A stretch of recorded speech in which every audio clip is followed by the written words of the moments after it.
Child conservation foundation और सेवा भारती के साथ हमारी ये 194 वेबिनार है, 194th। आप सभी का हार्दिक स्वागत है। आज का विषय हमारा पेरेंटिंग यानी पालन पोषण। वैसे तो बहुत सिंपल सी परिभाषा है इसकी, लेकिन बहुत ही क्लिष्ट पूरा जीवन निकल जाता है एक बच्चे को अच्छी पेरेंटिंग देने में, और उसके बाद भी कहीं कहीं लगता है कि हमसे कुछ कमी रह गई या हम इसमें कुछ इम्प्रूवमेंट कर सकते थे।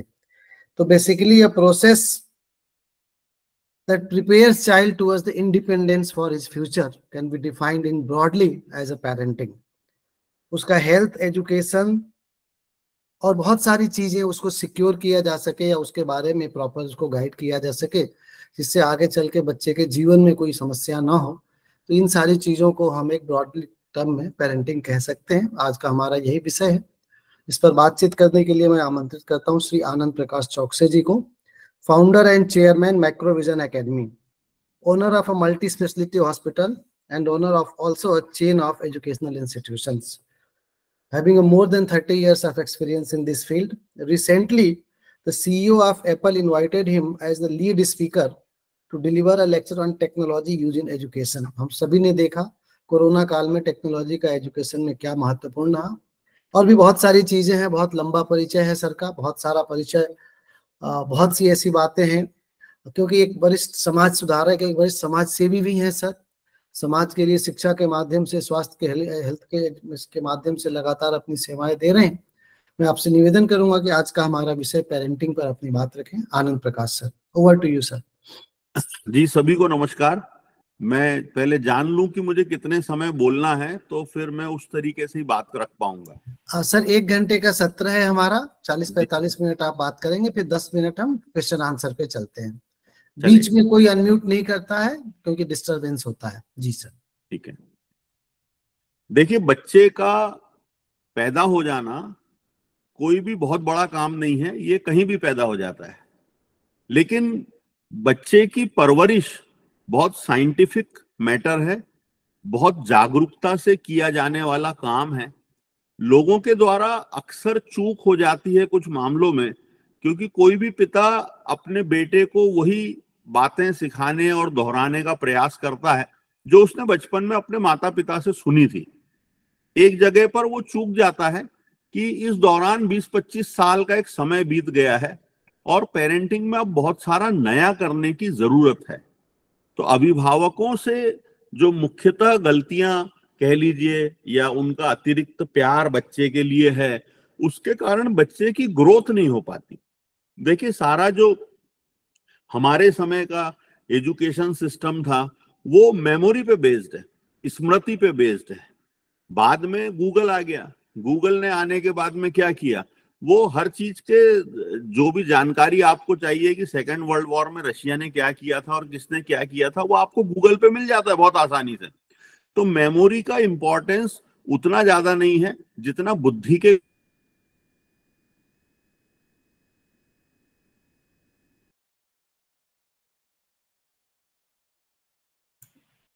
समझ पाते कि अब ये मेमोरी में और नॉलेज में इसमें क्या फर्क है। तो देखिए, बहुत सिंपल बात है। एक बच्चे को ये पता है कि मैं किसी दुर्घटना के समय या एक मेरी कार पंचर हो गई है, तो पंचर हुई कार का टायर कैसे खोलना है, स्टेपनी कैसे बदलना है, ये विधियां तो गूगल पे मिल जाएगी। लेकिन जिस समय आपकी कार पंचर हो उस समय आप स्टेपनी लगाकर टायर चेंज कर सके, ये नॉलेज हो गया। तो इम्प्लीमेंटेशन ऑफ मेमोरीज जो है वो बेसिकली प्रैक्टिकल वर्क है जो बच्चों को सिखाया जाना चाहिए। एक जगह सारे इंस्टीट्यूशन चूकते हैं, समय कोई नहीं पढ़ाता। और मेरा अपना मानना है कि दुनिया में भगवान अगर कोई है तो समय है, और बच्चों को समय बचपन से पढ़ाया जाना चाहिए।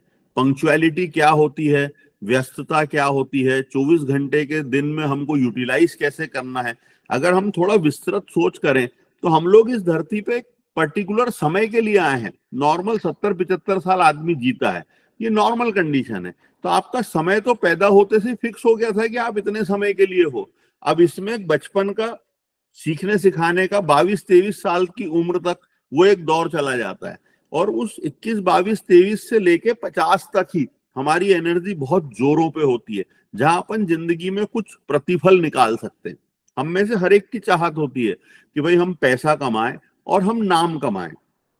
ज्ञान भी जो बच्चा अर्जित करता है उसको पेरेंट्स भी ये दो ही बातें सिखाते हैं, क्योंकि विस्तार में मजा है, फैलने में मजा है।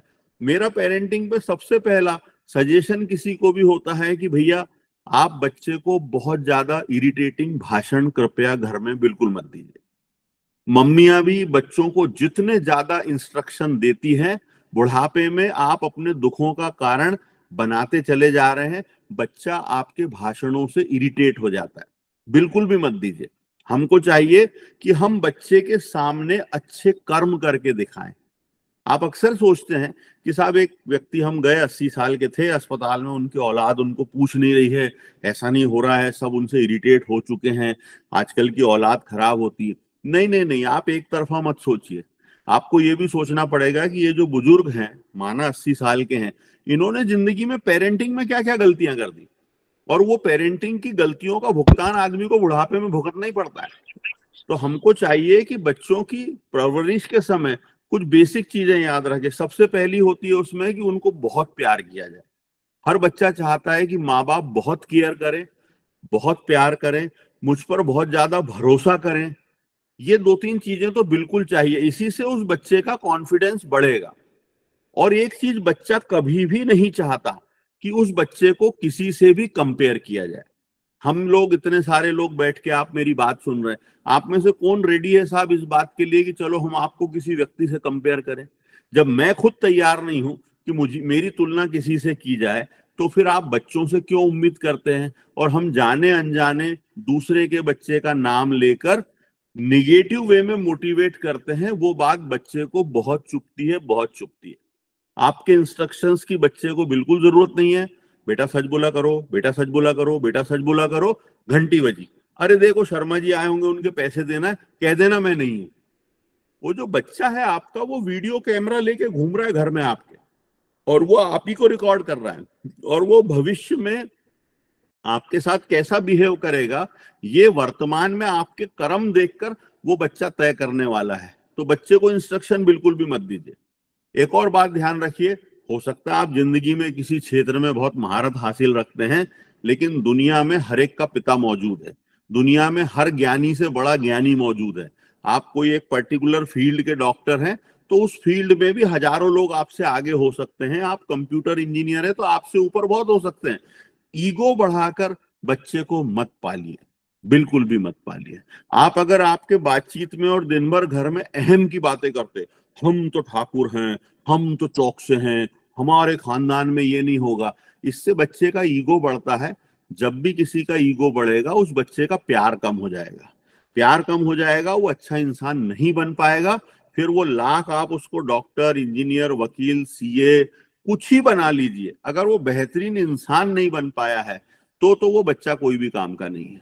एक और चीज है, पहले के समय में बच्चे 2, 4, 5 घर में होते थे, तो माताएं बिजी भी बहुत रहती थी और पिताजी भी बहुत पैसा कमाने की चाहत में लगे रहते थे। पहले समय में पैसा कमाना भी थोड़ा सा मुश्किल ही काम था कि भाई कैसे कमाएंगे। आजकल इक्का दुक्का बच्चा होता है घर में, और माताजी उसको इतने ओवर पॉजिटिव वे में पालती है, बेटे धूप में नहीं जाना, बेटा छांव में नहीं जाना, बेटा धूल में नहीं खेलना, बेटा गटर के पास नहीं जाना, बेटा ठंड में नहीं निकलना, बारिश में नहीं निकलना।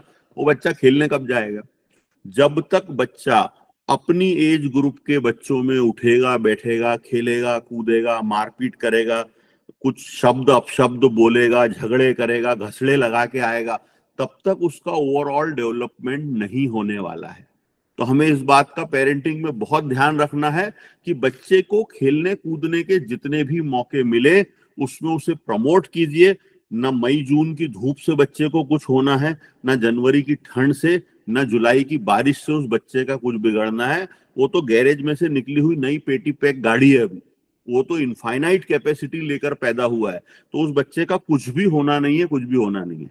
आप डरा के बच्चे को बिल्कुल मत पालिए। बचपन में कई बार ऐसा होता है, ये खाना खा ले नहीं तो बाबा जी आ जाएगा, ये खाना खा ले नहीं तो पुलिस बुला लेंगे।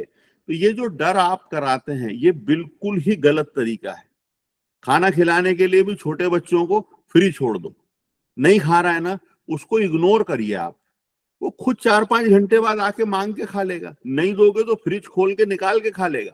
लेकिन मम्मियां कुश्ती लड़ती है, वो प्लेट लेके पूरे घर में उसके पीछे भागेगी।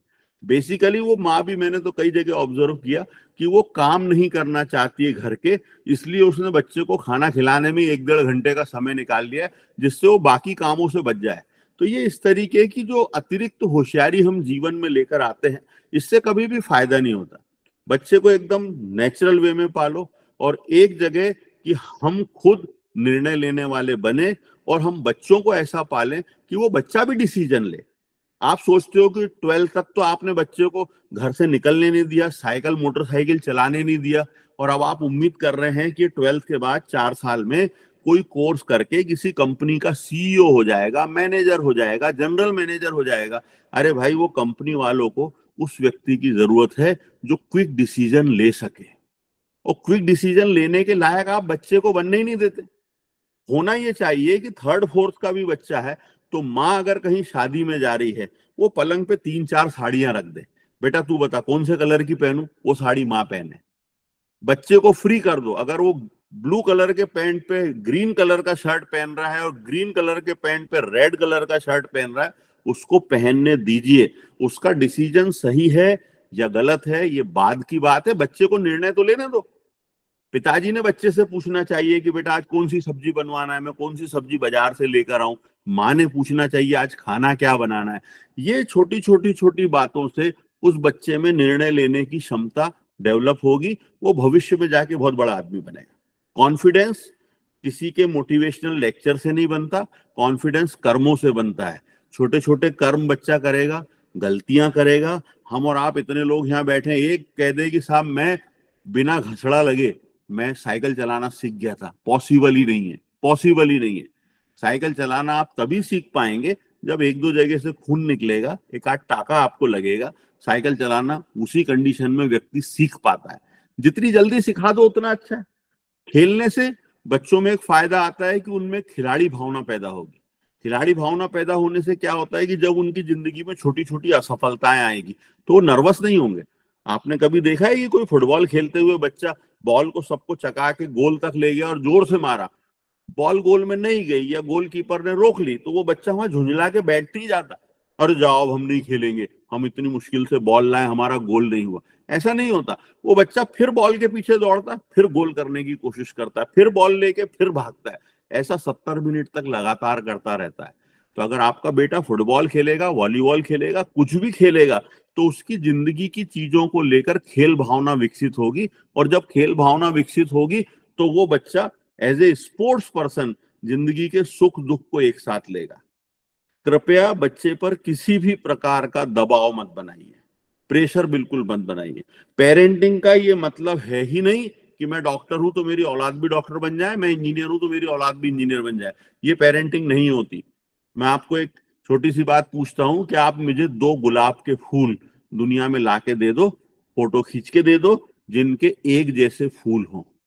जब ऊपर वाला गुलाब के 2 फूल एक जैसे नहीं बनाता, आपके घर के पास कोई नीम का बड़ का झाड़ हो, सारी पत्तियां तोड़ के सबका फोटो खींचो, कंप्यूटर से मिलवा के देख लो, 2 पत्ती एक जैसी नहीं मिलेगी आपको नीम के झाड़। तो जब कुदरत एक झाड़ पर लगी लाखों पत्तियां अलग अलग बनाती है और ऐसे लाखों झाड़ों में पत्तियां पैदा करती है, वो ये बताती है कि हम हर चीज यूनिक बनाते हैं।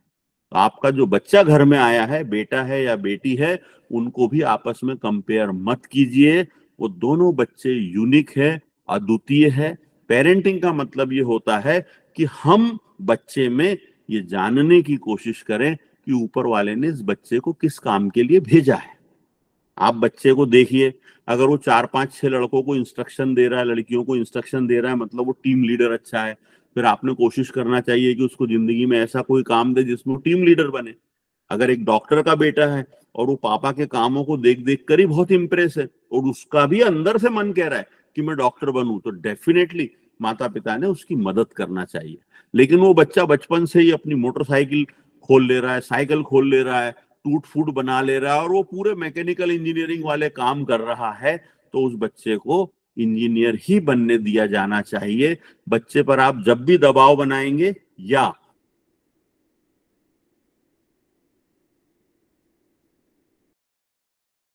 तो आपको ज्यादा अच्छे रिजल्ट कभी भी नहीं मिलेंगे। मैं अगर ये कहूं कि भाई मैं तो एक गरीब परिवार से चला था और मैं ज्यादा सफल हो गया, उसमें बहुत ज्यादा होशियारी किसी बात की नहीं है, सिवाय इसके कि मुझे बचपन में ही कहीं समझ में आ गया था कि भाई जब भी दोस्तों का झगड़ा होता है तो मैं उनमें आपस में समझा देता हूँ, अरे इसने ये कहा, उसने ये कहा, इसने, तो मुझे लगता था मेरी समझाने की कैपेबिलिटी अच्छी है, तो मैं टीचिंग लाइन में आ गया।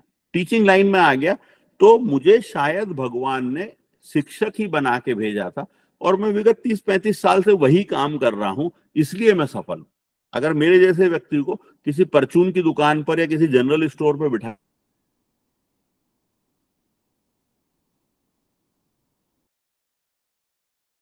या मॉल या शॉपिंग कॉम्प्लेक्स को चलाने की है ही नहीं, तो मुझे वो काम करना ही नहीं चाहिए। अगर बहुत बड़े किसी दार्जिलिंग या दून स्कूल में सचिन तेंदुलकर जैसे लोगों को भेज दिया होता तो वो 11-12 सप्लीमेंट्री से पास होते, क्योंकि वो बने क्रिकेट के लिए। गुड न्यूज क्या है? गुड न्यूज ये है कि किसी व्यक्ति ने छोटी उम्र में पहचान लिया था कि इसको कुदरत ने क्रिकेट के लिए बनाया और उधर भेज दिया। आपको क्या लगता है हजारों सचिन तेंदुलकर और विराट कोहली और होंगे जो बेचारे मम्मी पापा के दबाव में या तो संस्कृत पढ़ रहे हैं, 9-10 तक कुछ पढ़ रहे हैं, हायर मैथमेटिक्स पढ़ रहे हैं, और उनको पता ही नहीं है कि उनको तो ऊपर वाले ने क्रिकेट खेलने के लिए भेजा था। तो बच्चे पर कभी भी दबाव नहीं बनाना चाहिए। तीसरी बात, आपकी फाइनेंशियल पोजीशन को आपका बच्चा बहुत अच्छे से समझता है। अगर आप उसके सामने झूठ सच नहीं करते हैं तो आप 50,000 रुपए महीना कमा रहे हैं, बच्चा फील करता है। आप 1 लाख रुपए महीना कमा रहे हैं, बच्चा फील करता है। आप बहुत ज्यादा पैसा कमा रहे हैं, बच्चे को महसूस होता है। आपको धंधे में नुकसान हो गया है, कर्जा हो गया, ये भी बच्चा महसूस करता है। लेकिन हम पेरेंटिंग में कई बार गलती करते हैं। देख तेरी कोचिंग के 60,000 रुपए भर दिए, देख तेरी फीस के मैंने इतने पैसे भर दिए। तो ऐसा गिन गिन के अगर आप बच्चे को पालेंगे तो मान के चलिए कि ये बच्चा बुढ़ापे में जब आप बीमार पड़ेंगे तो गिन गिन के ही खर्च करेगा, और 2-3 दिन आईसीयू में रखने के बाद बोलेगा कि भाई अब इतना ही बजट था, खत्म हो गया, अब ये दादा को फ्री करो, इनका वेंटिलेटर हटाओ, मैं इनको घर ले जाता हूँ। क्योंकि दादा ने भी कभी बच्चे को हर चीज गिनाई होगी, तो बिल्कुल नहीं करना चाहिए। बच्चे को ये सिखाना चाहिए कि बेटा हर बार फल की चिंता मत कर, तेरा कर्म इंपॉर्टेंट है, काम कर अलग हट जा, काम कर अलग हट जा, बस जैसे फुटबॉल खेलते समय किया था वो। ये चीजें जब बच्चे के अंदर डालेंगे तो एक बहुत शानदार बच्चा बनेगा। आप ये मान के चलिए कि किसी एक विषय में आपने उसको पारंगत कर लिया तो सिर्फ उस बात से भी बच्चे को बहुत ज्यादा सफलता नहीं मिलेगी, जब तक उसकी पर्सनालिटी के दूसरे एस्पेक्ट हम खिला नहीं पाएंगे, एक अच्छा इंसान नहीं बना पाएंगे, ईगो कम नहीं कर पाएंगे, तो वो बच्चा बहुत ज्यादा तरक्की नहीं करेगा। घर में एक कमरा, एक अलमारी, एक छोटा सा टेबल हर एक के होना चाहिए जिस पर कुछ किताबें रखी हो। चाय पीते समय, खाना खाते समय, आते जाते समय कुछ किताबों से हर बच्चे को, हर बुजुर्ग को टकराना चाहिए। क्योंकि आज के समय में जो सबसे ज्यादा छूट गया है वो पढ़ना छूट गया है, और जब तक पढ़ने की आदत नहीं रहेगी आप नए नहीं रहेंगे। पेरेंटिंग में बच्चे को दिक्कत क्या आती है? पिताजी एक ही डायलॉग बोलते हैं बार बार, मम्मी 2 ही डायलॉग बार बार बोलती है, बच्चा इरिटेट हो जाता है। आपको बच्चे से कहना है ना कि पढ़ाई कर, आपको बच्चे को 1000 प्रकार से समझाना पड़ेगा। और कभी भी याद रखिए, कोई भी बच्चा डायरेक्ट नहीं सुनता। अगर आप आपके बेटे को कहेंगे कि बेटा ये दही चावल खा ले, वो बेटा दही चावल नहीं खाएगा। आप उसको ये बोलिए, हम परसों शर्मा जी के यहाँ गए थे और शर्मा सर के यहाँ पर उनका बेटा इतने प्यार से दही चावल खा रहा था, उसका पेट कभी कभी दुखता था तो डॉक्टर ने कहा दही चावल से बंद हो जाएगा, तो कह रहा था आंटी मेरा सही में पेट दर्द दूर हो गया। आप बच्चे को इनडायरेक्ट बोलिए। कभी भी डायरेक्ट बोलेंगे तो आप, एक तो वो बच्चा गिल्ट में आ जाता है, दूसरा वो आपसे खुन्नस पाल लेगा। तो आपको ये काम भी बच्चे के लिए बिल्कुल नहीं करना चाहिए। और सबसे बड़ा काम जो हर पेरेंट को करना चाहिए, अपने बच्चों पे विश्वास रखो। होता अक्सर क्या है, ये बच्चा 6-7 तक जब जाता है, 8th क्लास तक, तो ये वाकई बच्चा होता है, बिल्कुल गणपति होता है, अपनी हर बात आके मम्मी पापा को बता देता है। तो हमको एक इससे आदत डल जाती है कि हमारा बच्चा तो ऐसा है, और हम इसकी बातों पे यकीन भी करने लगते हैं। अब प्रकृति ने ऐसा बनाया है कि 8th, 9th, 10th के दौरान वो बच्चा बड़ा हो जाता है, उस बच्चे के सेक्स हार्मोन्स डेवलप हो जाते हैं, उस बच्चे को लड़के को लड़की में, लड़की को लड़के में उनको इंटरेस्ट पैदा होता है, बातें करना अच्छा लगता है। जो लड़का लड़की मारपीट 6 क्लास में एक दूसरे की चोटी पकड़ के करते थे, अब वो एक दूसरे को हाथ लगाने में डरते हैं, क्योंकि प्रकृति उनको बड़ा कर रही है, उनको जवान बना रही है। इस दौरान वो बच्चे झूठ बोलना शुरू करते हैं। चूंकि हमको पैदा होने से लेके 7th 8th क्लास तक आदत थी कि मेरा लड्डू तो झूठ बोलता ही नहीं है, ये हम सोच के बैठे हैं। अब वो बच्चे की picture to black and white से कलर्ड हो गई है, और कलर्ड होने में वो गिल्ट फील कर रहा है कि मेरे को ये जो जो चीजें अच्छी लग रही है, मुझे ये फिल्म की हीरोइन अच्छी लग रही है, यानी मेरे अंदर कोई पाप है, मेरे अंदर कोई गलती है, वो बच्चा ऐसा सोच रहा है। इसी दौरान बच्चे बहुत ज्यादा झूठ बोलते हैं। आपको अपने बच्चे का वो 2 साल का पीरियड, किसी का 8th 9th हो सकता है, किसी की 9th 10th क्लास का हो सकता है, उस समय केवल अपने बच्चे पर प्यार करना है। वो कई बेवकूफियां करेगा, वो कई बार घर में अंदर कमरा बंद कर लेगा, वो रजाई के नीचे मोबाइल ले जाके मोबाइल देखेगा, ये सारी हरकतें वो बच्चा करेगा। और अगर किसी का बच्चा इस तरीके की हरकत नहीं कर रहा है तो उसको मेडिकल चेकअप की जरूरत है। वो बच्चा नॉर्मल नहीं है, उसके हार्मोन्स डेवलप नहीं हुए हैं, आप उसको किसी डॉक्टर को दिखाओ। बच्चा जिसको आप कहते हैं हल्का सा बिगड़ गया, वो बिगड़ा है मतलब नेचुरल है वो। तो एक ये बात बिल्कुल ध्यान रखें, उस दौरान बच्चे को बहुत प्यार और अपनेपन की जरूरत पड़ती है। पेरेंटिंग में ये होता है, लड़कियां जब बड़ी होती है, उनके पीरियडिक साइकिल वगैरह ये सब शुरू होते हैं, तो वो अपनी मौसी से, बड़ी बहन से, माँ से सही ज्ञान ले लेती है, उनको सच्चा ज्ञान मिल जाता है, तो वो बड़ी सेफ है हिंदुस्तान में लड़कियां। लड़कों का दुर्भाग्य ये है कि उनका ना अपने बड़े भाई से रिश्ता होता है, ना अपने पिताजी से, चाचा से रिश्ता होता है कि वो अपनी सेक्स से रिलेटेड बातें उनसे शेयर कर सके। और वो अपने दोस्तों से हमेशा मिसगाइडेड होता है। कोई भी लड़का आप देख लो, उसके दोस्त उसको एक अफलातून कहानी सुनाते हैं, और उस कारण ये बच्चा अपना कॉन्फिडेंस खोकर बैठा रहता है। तो मेल मेंबर को चाहिए कि अपने बच्चों के साथ इतने खुलेपन का रिश्ता रखें कि वो अपने शरीर में होने वाले परिवर्तनों के बारे में आपसे जानकारी ले, आपसे बात करे। तो इस बच्चे की परवरिश का इसी जगह पर जाकर आप देखिए, कई बार एक बच्चा 90-90-90% लाता है, और 9th-10th में आने के बाद एकदम 44% पे चला जाता है। कुछ बच्चे 50-55-60% से आ रहे थे, और वो 9th-10th के बाद सडनली 90% पे चले जाते हैं। तो ये जो वेरिएशन होता है, ये एनर्जी उस समय बच्चे की पीक पर होती है, और उस समय अगर हम उसको खूब अथाह प्यार करेंगे, अथाह प्यार करेंगे, वो 2 साल का वक्त निकल जाने के बाद वो बच्चा कैसा होगा? क्या वो बच्चा कैरेक्टरलेस हो जाएगा? क्या वो बच्चा हाथ से निकल जाएगा? ऐसा कुछ भी नहीं होता। वो बच्चा सिर्फ वैसा होगा जैसे उसके मम्मी पापा, चाचा चाची, दादा दादी हैं। वो बच्चा उस परिवार के आरएनए डीएनए से आया है, उसके संस्कार, उसके गुण वहीं जाकर ठहर जाएंगे। तो हमको बच्चे पर बहुत ज्यादा भरोसा करना चाहिए। और बच्चों का ये 8th 9th 10th का जो समय है, उनकी गलतियों का जो समय है, आपने बच्चे को ये नहीं सिखाना चाहिए कि गलती मत कर। आपने ये सिखाना चाहिए कि जिंदगी में खूब काम कर, खूब गलतियां होगी, जितनी गलती होगी बस इतना ध्यान रखना, अपने को गलती रिपीट नहीं करना है। आज हम घर से निकले, घर के आगे सड़क में गड्ढा था, हमने मोटरसाइकिल कुदा दी, अब हमको वो गड्ढा याद हो जाना चाहिए। अगले दिन फिर अगर आप उसी गड्ढे में से जा रहे हो, चौथे दिन फिर उसी गड्ढे में जाके गिर रहे हो, तो आप बेवकूफ हो। तो एक ये बात बिल्कुल बच्चे को बोलना चाहिए कि खूब कर्म कर, गलतियां रोज नई कर, पुरानी रिपीट मत करे, अपने आप बहुत तरक्की कर जाएगा। तो ये एक बात हमको बच्चों को सिखाना चाहिए, और अथाह प्यार करना चाहिए, और उन पर बहुत भरोसा रखना चाहिए।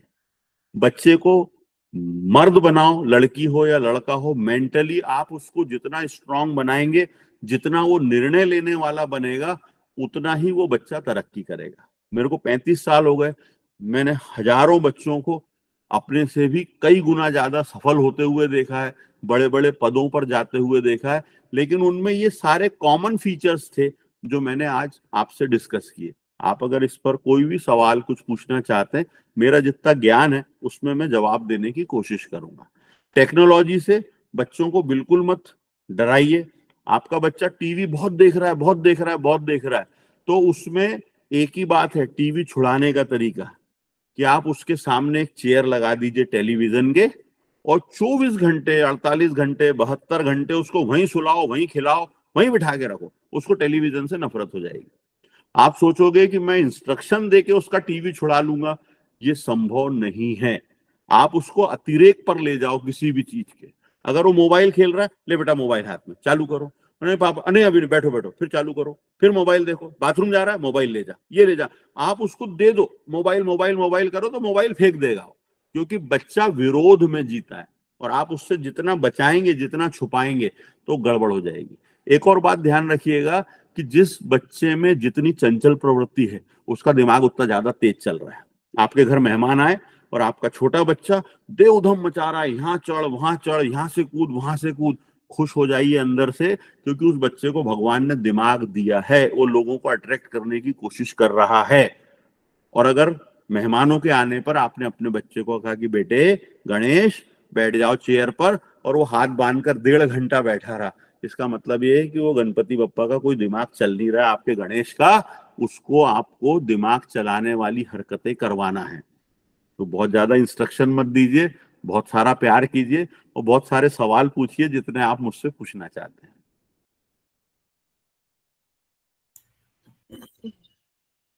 थैंक यू सर, बहुत छोटे छोटे शब्दों में और बहुत महत्वपूर्ण जानकारियां आपने हमारे समक्ष रखी।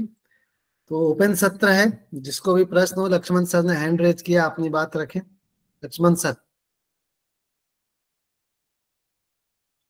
ओके, 1 मिनट, शायद मेरे ख्याल से उनका स्पीकर बंद है। मैं चालू करता हूं सर, 1 मिनट।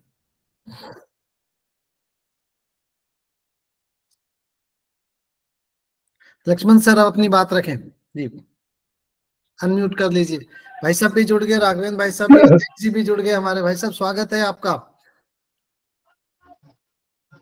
भाई साहब माइक बंद है नमस्कार। नहीं, अभी खोला खोला क्या? हाँ खुला हाँ है। जी, आवाज आ रही है, बोलिए। बहुत धन्यवाद साहब जी। लक्ष्मण जी बोलिए। लक्ष्मण जी, आपका माइक बंद हो गया फिर से। बहुत अच्छे तरीके से आपने प्रेजेंटेशन किया, बहुत अच्छे तरीके ढंग से। बच्चों को इतना प्रेशर दे रहा है पेरेंटिंग का, तो मेरा मतलब है पेरेंटिंग को कोई ट्रेनिंग होना चाहिए before giving the issue, after having the issue child and daughter. The parent should take some lesson training from some other expert how to take the child as a parenting. I think it is very necessary nowadays. It is very common issues. The competition, the word the competition, in everywhere competition.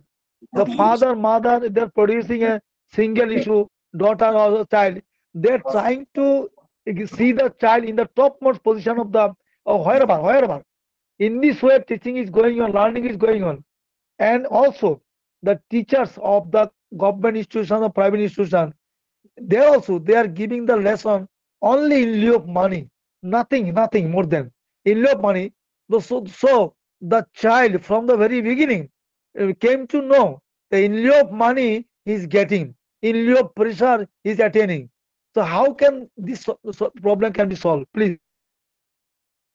Yes, doctor Lakshman का एक अच्छा सवाल है कि बच्चे जब competition world में जाते हैं, ये जो भी बातें मैं बता रहा था ये हटती हुई दिखाई देती, ऐसा नहीं है। आप जब भी बच्चे को दूसरे से कंपटीशन करने का बोलेंगे या किसी व्यक्ति को भी आप दूसरे से कंपटीशन करने का बोलेंगे, तो वहां चांसेस हैं कि उस बच्चे में हिंसा पैदा होगी। उसको लगेगा मेरे साथ आप 4 लोगों को दौड़ने लगा दोगे तो मेरा मन करेगा कि इसको टांग अड़ा दूं, इसको लकड़ी फंसा दूं, इसको गिरा दूं, इसको धक्का दे दूं। तो कंपटीशन ये वाला तो पूरा ही गलत है। बच्चे को आप ये सिखाइए कि बेटा तू कंपटीशन सिर्फ खुद से कर। आज तेरे मैथमेटिक्स में 10 में से 6 नंबर आए हैं, अगली बार तू कोशिश कर 7 लाने की, अगली बार तू कोशिश कर 8 लाने की। जब 10 में से 10 आ जाए तो उस पोजीशन पर बने रहने की कोशिश कर। तो हम बच्चों को कंपटीशन दूसरों से कराने के बजाय, या जिंदगी में हम भी दूसरों से जब भी कंपटीशन करेंगे तो हमारे मन में विचार गलत आ सकते हैं। इसलिए बहुत बेहतर होता है कि कंपटीशन खुद से किया जाए। दूसरा, हम आदर्शवादी बातें ना करके, अगर कंपटीशन है, भाई आईआईटी की एग्जाम टफ है, वर्ल्ड में 2nd नंबर की टफ एग्जाम है तो है, तेरे में दम है तो फाइट कर। करने की कोशिश कर रहा है तो तेरे को हम माहौल देते हैं, नहीं कर पाएगा तो कोई जिंदगी ठहर नहीं जाएगी। जो आईआईटी में नहीं जाते वो सांस लेना बंद कर देते हैं, ऐसी तो कोई बात ही नहीं है। तो आप बच्चे को कंपटीशन में डालिए, लेकिन वो कंपटीशन खुद से करे, दूसरों से कभी ना करे। और हम सब भी जीवन में, मुझे अगर कल को कुछ और अच्छा करना है तो आनंद चौक से आज जो है वो आज से बेहतर कल करे, कल से बेहतर परसों करें, बस यही मुझे करना है। अभी बिल गेट्स क्या कर रहा है, मुकेश अंबानी जी क्या कर रहे हैं, मोदी जी क्या कर रहे हैं, इससे मेरा कोई लेना देना नहीं होना चाहिए। ये सुखी जीवन का राज है। भाई साहब भी जुड़ गए हैं, तो हम चाहते हैं ये अगले प्रश्न से पहले अध्यक्ष जी से अनुरोध करूंगा कि भाई साहब काफी दिनों बाद, काफी व्यस्तताओं में आज आपने समय निकाला है, तो 2 मिनट बाकी मंच को भी अपना दे दें। आज हमने पेरेंटिंग के ऊपर बात किया। पूरे देश से लगभग 65 लोग जुड़े हैं, त्रिपुरा, असम और साउथ से भी जुड़े हैं, नॉर्थ के सारे हिस्सों से। राघवेंद्र जी, भाई साहब ओवर टू यू, अध्यक्ष जी।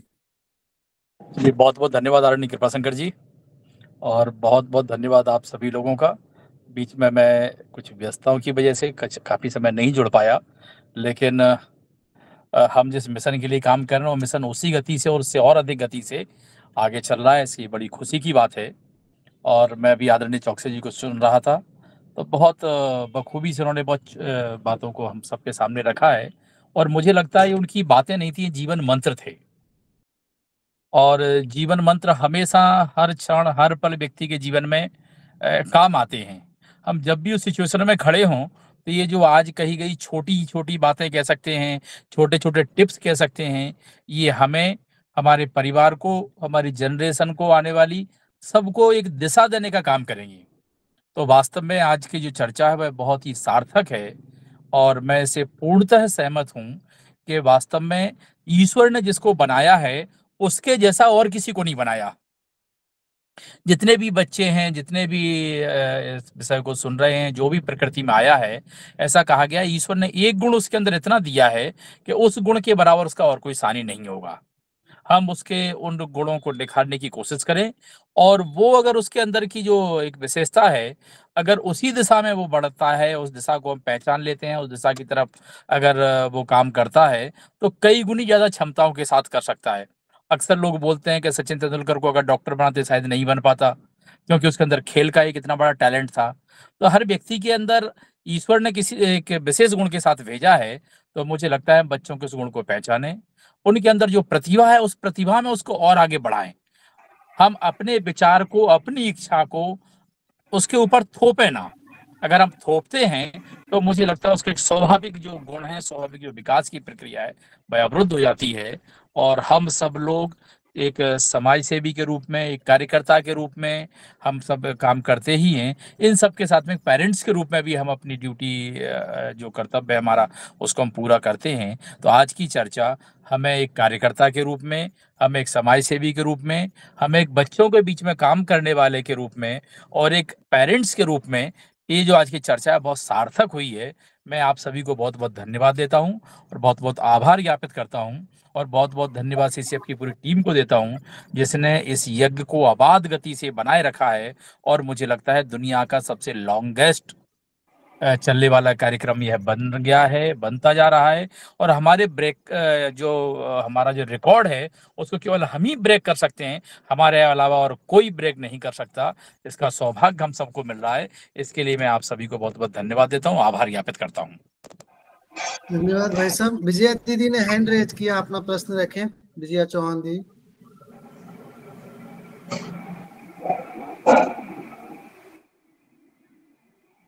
माइक बंद है, माइक चालू कर लें।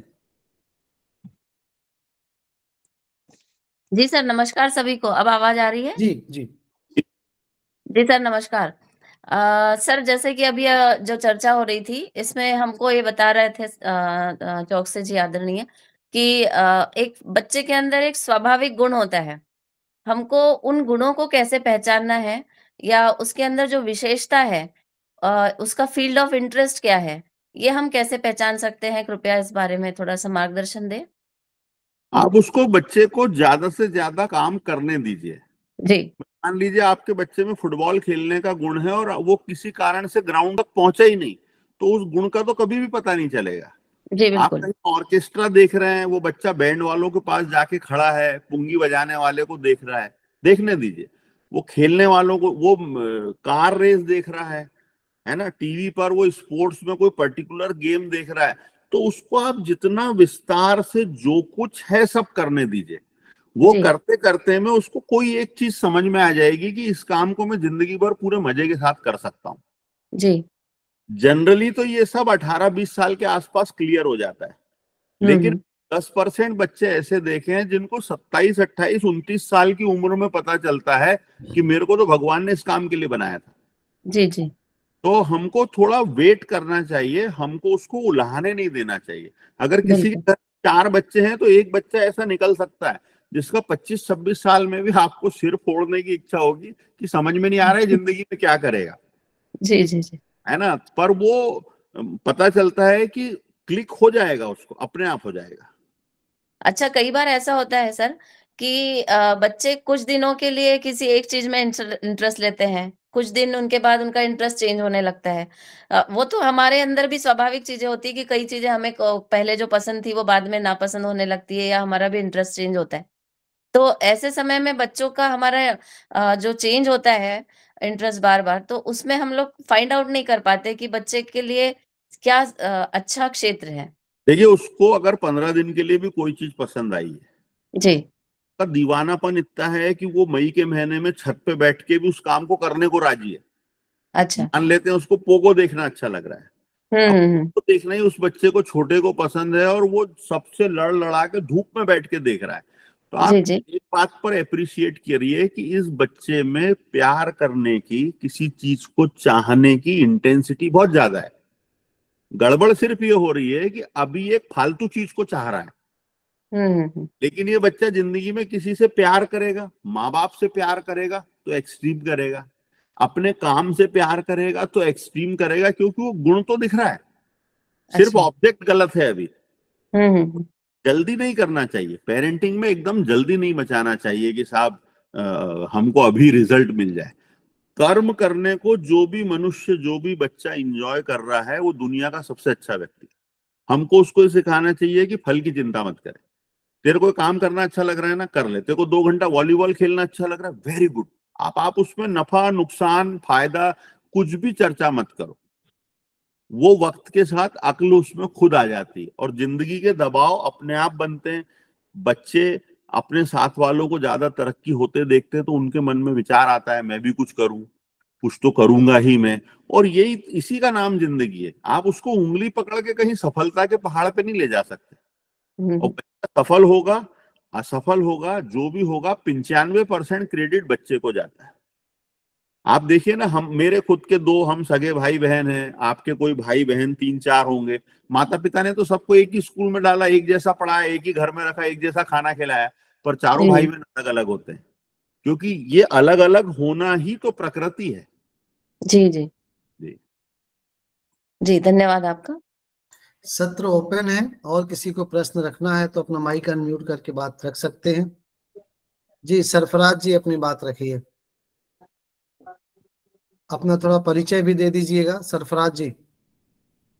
ऑल इज वेल सर, मैं आनंद सर के हॉस्पिटल से हूँ। जी जी बताइए सरफराज सर। सर, जैसे कि अभी अपन बात कर रहे थे इंटरेस्ट की, अगर बच्चे को फॉर एग्जांपल अपन इंडिया में रह रहे हैं और क्रिकेट में इंटरेस्ट है, तो अपन फ्यूचर में देख सकते हैं उसमें अपॉर्चुनिटीज तो कम रह गया, तो कंपटीशन बहुत ही ज्यादा रहेगी, तो उसका फील्ड डाइवर्ट करना चाहिए कि क्या? नहीं, आपके फील्ड ऑफ बच्चे को इंटरेस्ट। क्रिकेट में इंटरेस्ट है तो आपको पहले चेक करना चाहिए कि वो इंटरेस्ट केवल टाइम पास तो नहीं है। इंडिया में एक बेसिक प्रॉब्लम क्या है कि अगर आप किसी को बोलो पढ़ाई कर ले तो वो सडनली किसी चीज में अपना इंटरेस्ट पैदा कर लेता है। वो वाले इंटरेस्ट काल्पनिक होते हैं, है ना। तो आपको पहले ये चेक करना, बच्चे का क्रिकेट में इंटरेस्ट है, क्या वो धूप पे 4 घंटे क्रिकेट खेलने को तैयार है, क्या वो 10 किलोमीटर रनिंग करने के लिए तैयार है, क्या वो 2 घंटा जिम जाने के लिए तैयार है। ये सब करेगा तो क्रिकेट में जाएगा। और आप ये बिल्कुल भी मत सोचिए कि जो 11 खिलाड़ियों की टीम होती है क्रिकेट उतना ही बड़ा है, ऐसा बिल्कुल भी नहीं है। रणजी ट्रॉफी के लोग भी करोड़पति हो जाते हैं, टीम के कोचेस भी बहुत पैसा कमाते हैं, आप अगर कोई एक एकेडमी खोल लेते हैं क्रिकेट सिखाने की तो भी आप बहुत तरक्की कर सकते हैं। तो क्रिकेट के नाम पर अगर अपन देखेंगे तो हमारे देश में कोई 40-50 लाख लोग होंगे जिनकी रोजी रोटी क्रिकेट से चल रही है।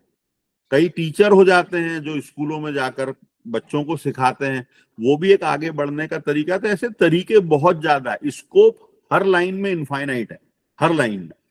बस आप ये देख लो कि वो जो इंटरेस्ट बता रहा है, मुझे मूवीज देखना अच्छा लग रहा है, अरे भाई तेरे को मूवी देखना अच्छा लग रहा है तो तू साउंड सुन रहा है, तू एडिटिंग पे ध्यान दे रहा है, तू डायरेक्शन पे ध्यान दे रहा है, तू कैमरे की पोजीशन पे ध्यान दे रहा है, तू स्टोरी के कंटेंट पे ध्यान दे रहा है, या तू खाली वहां जाकर मनोरंजन कर रहा है, पॉपकॉर्न खा रहा है और फिल्म देख रहा है। तो ये फिल्म देखना तेरा पढ़ाई से भागने का तरीका है। इंटरेस्ट को प्रोफेशन में बदलने की बाकी जो क्वालिटी है वो है कि नहीं है सर? यस, वो देखना जरूरी है। कि अब क्रिकेट की बात करें तो विराट कोहली ने एक समय पिछले 5 साल से रोटी नहीं खाई थी, सिवाय पनीर के और कोई डाइट नहीं लेता था। तो क्या उस लेवल का कमिटमेंट है हमारे अंदर अगर हम क्रिकेट को प्रोफेशन में ले जाना चाहते हैं तो? सोनू जी कुछ कहना चाह रहे हैं? हाँ, चांदनी श्रीवास्तव दीदी आपने हैंड रेज किया। चांदनी दीदी अपनी बात रखें, सोनू जी आपको लेते हैं इसके बाद। जी भाई साहब नमस्कार, सभी को नमस्कार। सर मेरा ये पूछना था कि 8-10 साल का जो बच्चा होता है अलग अलग जगह जाता है और आने पे वो अलग अलग तरह की स्टोरी बताता है, मतलब उसकी फेक स्टोरियां रहती है, मैं वहां गया तो ये हुआ, तो वो झूठ बोलने की प्रवृत्ति में आता है कि उस बच्चे की मनोस्थिति क्या है। ये 8-10 साल के बच्चे की बात है। इसमें 2 बातें हैं। पहला तो ये है कि वो बच्चा बहुत सारी स्टोरीज बना रहा है, तो आपको खुश हो जाना चाहिए कि बच्चे का दिमाग बहुत शार्प है, तो बच्चा डल तो नहीं है, वो जिंदगी में कुछ ना कुछ करेगा। अब दूसरा सवाल है कि जब उसने पहली बार कोई स्टोरी बनाई होगी और आपने अप्रिशिएट करके घर में भी 4 लोगों को बोला होगा कि देखो हमारा लड्डू तो क्या बात कर रहा है, उससे कहीं अनजाने में उसकी पीठ थपथपा गई है। तो अब जब आप उसकी गलत स्टोरी सुने और आपको क्लियर लग रहा है कि फेक है, हल्का सा इग्नोर मारो। तो हल्का सा इग्नोर मारने में उसको समझ में आ जाएगा कि मैं लंबी छोड़ रहा था, मम्मी ने पकड़ ली है, अब ये चलेगी नहीं। तो आपको दोनों बातें देखना है, एक तो स्टोरी मन से बना रहा है, झूठ बोल रहा है, मतलब शार्प है दिमाग का, तरक्की बहुत करेगा। डिटेक्टिव एजेंट भी हो सकता है बच्चा अपना भविष्य में जाके, है ना। आर्टिफिशियल इंटेलिजेंस में भी काम कर सकता है, हो सकता है कोई बड़ा हैकर बन जाए, लोगों के पासवर्ड निकाल के ले आएगा वो। और एथिकल हैकिंग भी होती है, वो भी एक बहुत बड़ा काम है, दुनिया में लोग कर रहे हैं अभी। तो आपको उसके लिए बहुत पॉजिटिव रहना है। और हम बच्चे के जिन अवगुणों को समझ रहे हैं कि अवगुण हैं, तो हल्का सा इग्नोर मारिए। हम लोग क्या करते हैं, अपना बेटा किसी के बच्चे को पीट के आ गया, अब आपने ताली बजाई, शाबाश बेटा, मैं बहादुर बेटा। अब वो फिर सोचता है कि मारना, उससे उसका ईगो बढ़ता है, फिर वो रह रह के लोगों को मार के आएगा और किसी दिन फिर थाने से छुड़ा के लाना पड़ेगा अपने को। तो इस चीजों को आप पहले ही रोक दो कि भैया ये कोई बहुत विशेष काम नहीं जो आप कराए, ये आगे से बर्दाश्त नहीं किया जाएगा। सोनू जी अपनी बात जी करें। धन्यवाद। जी, सोनू जी पटना से जुड़े हुए हैं हमारे साथ। सोनू जी अपनी बात रखें। सर आनंद प्रकाश सर, मेरे मन में तो सवाल नहीं है। चौबे सर को धन्यवाद कि आपने आनंद सर से मुझे यहाँ इंटरेक्ट करवाया। आज आनंद सर का मैं यूट्यूब चैनल का सब्सक्राइबर भी हूँ और सुना भी इनका मोटिवेशनल बहुत सारा बातों को। सर बहुत बहुत धन्यवाद, आपने सही बात कही कि जो आपने अंतिम में जो एक शब्द कहा कि हर विषय में, हर फैकल्टी में सचमुच में अवसर है, देखने का अपना एक नजरिया है। जैसे मैं एक संगीत का विद्यार्थी रहा, संगीत से इंटरेस्ट उठ गया मेरा, उसके बाद मैं पत्रकारिता का छात्र हुआ, पत्रकारिता के दम पे कुछ काम करने के ख्वाहिश रखता हूँ। तो मुझे आपसे आज जो मार्गदर्शन मिला, बहुत बहुत आनंद प्रकाश सर धन्यवाद, क्योंकि मेरा काम ही पत्रकारिता क्षेत्र में जनहित से संबंधित कार्य करना है और इसी से रिलेटेड मैं हमेशा चैनल खोलकर देखता हूँ अन्य एंकरों को। तो मैं भी उत्साहित होता हूँ कि मैं भी इनकी तरह बनूं। सुधीर चौधरी को देखता हूँ, अंजना ओम कश्यप जी को देखता हूँ, तो मुझे भी लगता है मैं उस जगह पे पहुंचूं। तो ये धारणाएं होती हैं। बहुत बहुत धन्यवाद सर, आभार आपका। डॉक्टर प्रशांत, आप कुछ कहना चाह रहे थे? डॉक्टर प्रशांत।